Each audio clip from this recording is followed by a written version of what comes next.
ada akan mempresentasikan satu dari kelompok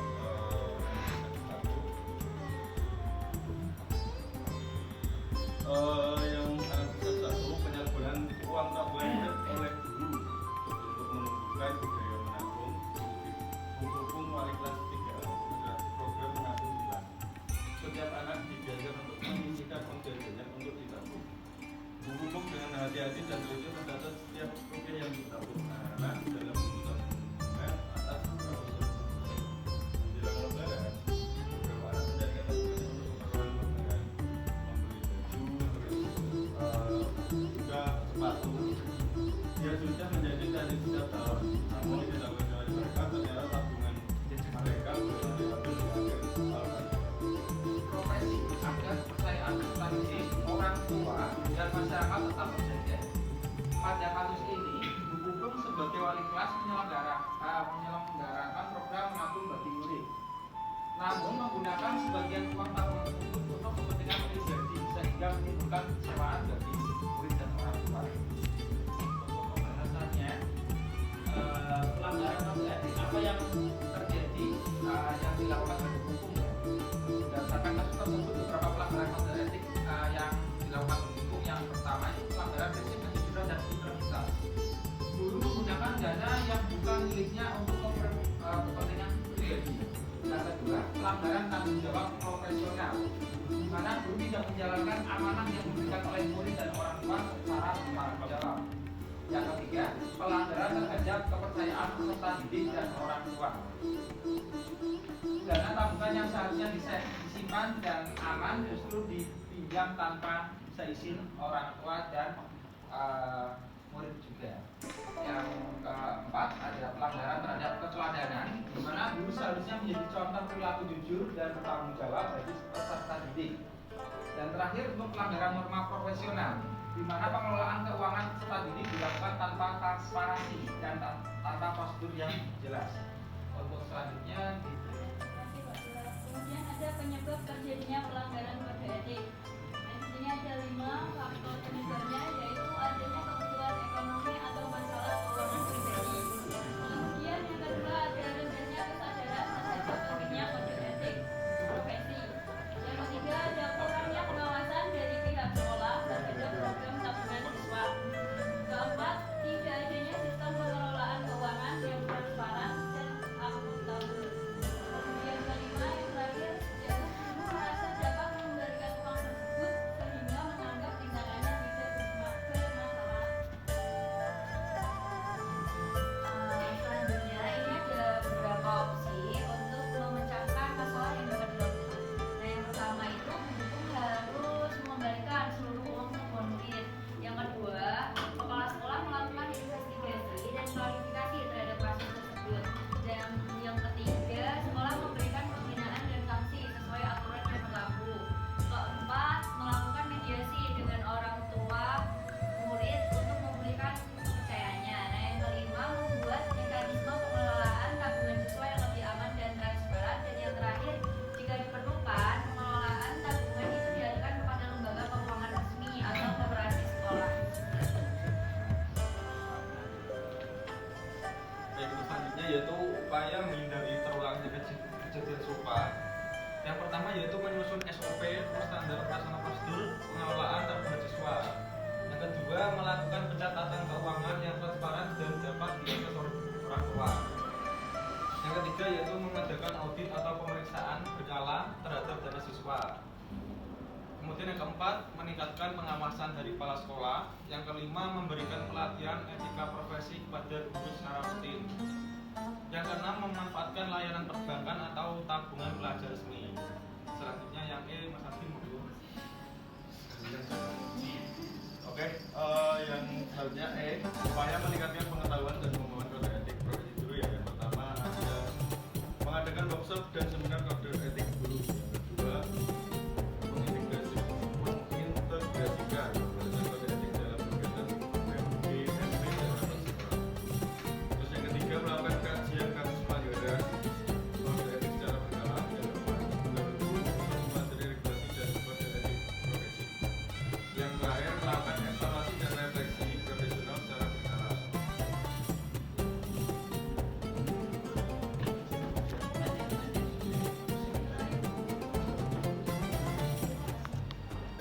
bagaimana dan komitmen guru terhadap kode etik mendukung pendidikan nilai di sekolah.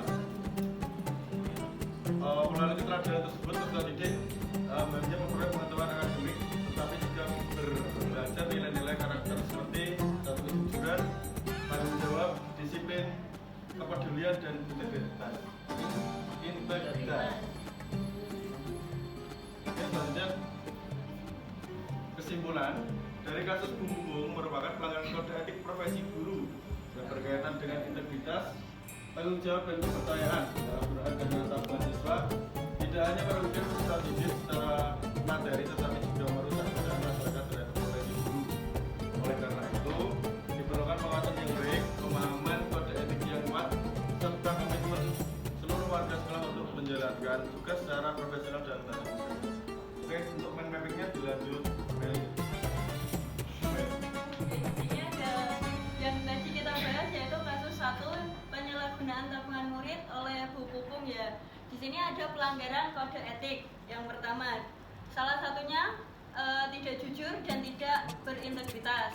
Kemudian penyalahgunaan amanah karena dari peserta didik dan juga wali murid peserta itu juga memberikan amanah terhadap guru atau Bu Pupung tetapi tidak digunakan dengan baik.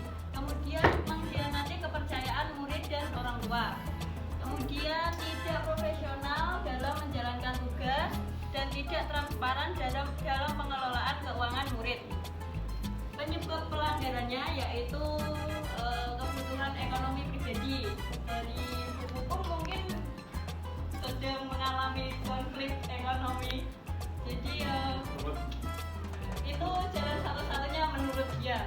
Kemudian ada lemahnya integritas dan kesadaran etika, kurangnya pengawasan dari pihak sekolah. Jadi ada beberapa sekolah yang mungkin uang tabungannya itu dikelola oleh wali kelas. Ada juga yang jadi satu di bendahara. Nah itu mungkin yang dilakukan di kasusnya Bu Pupung ini masih dikelola oleh wali kelasnya. Kemudian ada tidak adanya SOP pengelolaan tabungan.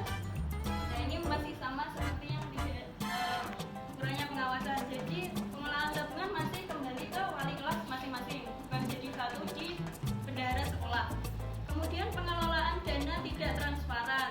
Tidak ada transparansi terhadap pengelolaan tersebut kepada wali murid dan juga rekan-rekan guru yang lain.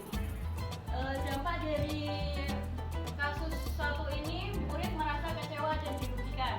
Kemudian orang tua marah dan kehilangan kepercayaan. Kemudian melibatkan pihak ketiga. Nah ini pihak ketiga, bank atau koperasi. Ini untuk menyimpan uang tabungan dari peserta didik. Yang kelima ada pencegahan. Pencegahan ini seperti pengelolaan tabungan siswa harus menggunakan SOP, membuat SOP. Pengawasan rutin oleh kepala sekolah, ini juga wajib. Pencatatan data laporan dana. Jadi ketika tabungan anak itu hilang, kita sebagai bendahara atau yang mengelola uang itu sudah memiliki catatan sendiri. Jadi misal ada anak yang melaporkan kehilangan, lupa jumlah tabungannya, itu masih ada di catatan. Kemudian pelatihan atau binaan kode etik bagi guru. Ini wajibnya dilakukan beberapa bulan sekali atau 1 minggu sekali.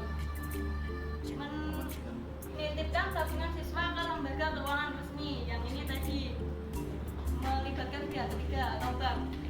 Kemudian ada nilai karakter, bisa dibaca Mbak Mauliana.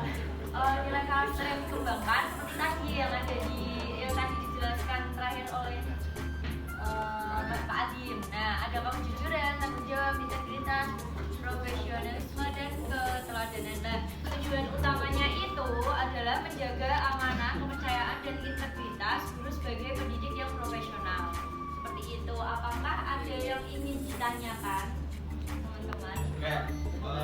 Berdiri, Mbak. Karena nama saya Yusuf Majid, saya mau tanya di dalam Permendikristek itu kan di pasal 8 8 ayat 2 nomor huruf G itu kan berbunyi menjaga harkat dan reputasi profesi. Nah dari kasus itu kan udah merusak reputasi dari guru. Nah misalkan nih di antara kalian berlima itu ada yang menjadi kepala sekolah atau ketua PGRI. Nah sikap atau tindakan apa? Sikap tindakan pertama yang kalian ambil itu apa? Kalau misalkan kalian menjadi kepala sekolah atau kepala PGRI. Ini melakukan investigasi terlebih dahulu. Terus kan setelah itu baru diberi sanksi. Mungkin kan karena Bu Pupung ini dia sudah memberikan solusi akan mengembalikan di tahun ajaran. Nah mungkin sanksinya itu yang lebih ringan. Tapi apabila semisal Bu Pupung tidak bisa mengembalikan, nah itu Apa?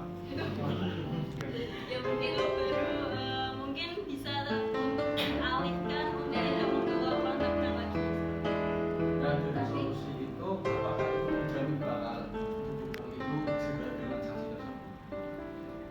kemungkinan beliau itu tidak dipercaya lagi kan. Nah otomatis dia tidak bisa melakukan korupsi lagi. Nah, setelah tidak dipercaya, kemudian kepala sekolah akan berpikir, oh berarti kita harus mencari ide lain atau solusi lain dengan yang seperti Pakai pihak ketiga tadi. pihak ketiga, yaitu mungkin Bendahara. dari kelas 1 sampai kelas 6 itu bisa langsung menabung di bendahara sekolah langsung. Jadi yang menyimpan uang, menyetorkan uang, membagikan uang itu bendahara sekolah sendiri. Seperti itu. Apakah ada yang ingin menambahkan? Ini nambah lagi. Ya maksudnya menambahkan ini mungkin jawaban kita kurang tepat. Nah siapa yang mau menambahkan untuk menjawab pertanyaan dari Mas Ibnu? Mas Ibnu aja.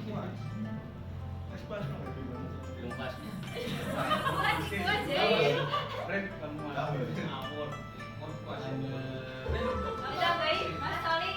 tambahan. Oh ya mungkin tambah sedikit. Iya. Di situ pada solusi menurut saya perlu ditambahkan sebagai ketua PGRI ya itu mengusulkan tindak tegas atau apa namanya amputasi karena kan klarifikasi dan permintaan maaf kepada orang tua murid artinya orang tua murid tahu kan kelakuan ini tentu saja integritasnya udah dipertanyakan nggak dipercaya lagi seperti yang Mbak Mahmud dan Mbak Gaya sampaikan jadi akan kedepannya akan sulit kayaknya kalau tetap berada di Cuman sepertinya agak susah karena ada beberapa guru yang harus menunggu beberapa tahun agar bisa dimutasi. Ya, tergantung bobot kasusnya. Ya, tapi itu sudah lulus mas. Kadang juga ada beberapa kepala sekolah yang menutupi aib gurunya. Nah seperti itu. Jadi kan ya maksudnya emang ditutupi supaya berita itu tidak menyebar sampai ke luar seperti itu. Tapi terima kasih atas masukannya Mas Wali.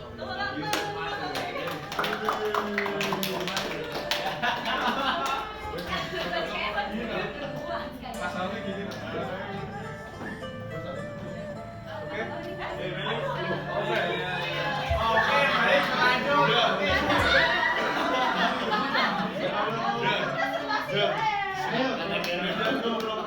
Misalkan tadi bilang dimutasi, memang kalau misalkan guru itu akan dimutasi, apakah akan menjamin dia tidak akan melakukan hal yang sama di sekolah lain lagi? Maksudnya jaminannya apa nih?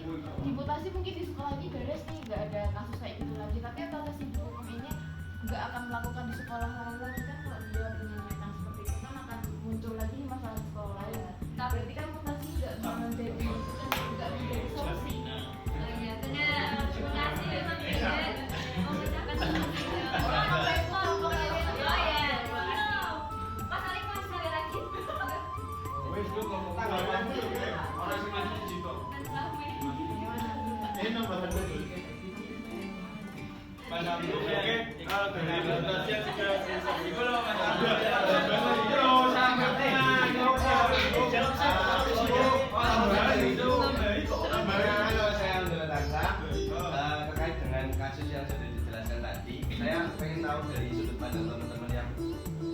sudah menyampaikan presentasinya tadi dari sudut pandang teman-teman, terlepas dari kasus yang dilakukan oleh Bu Pupung tadi, menurut teman-teman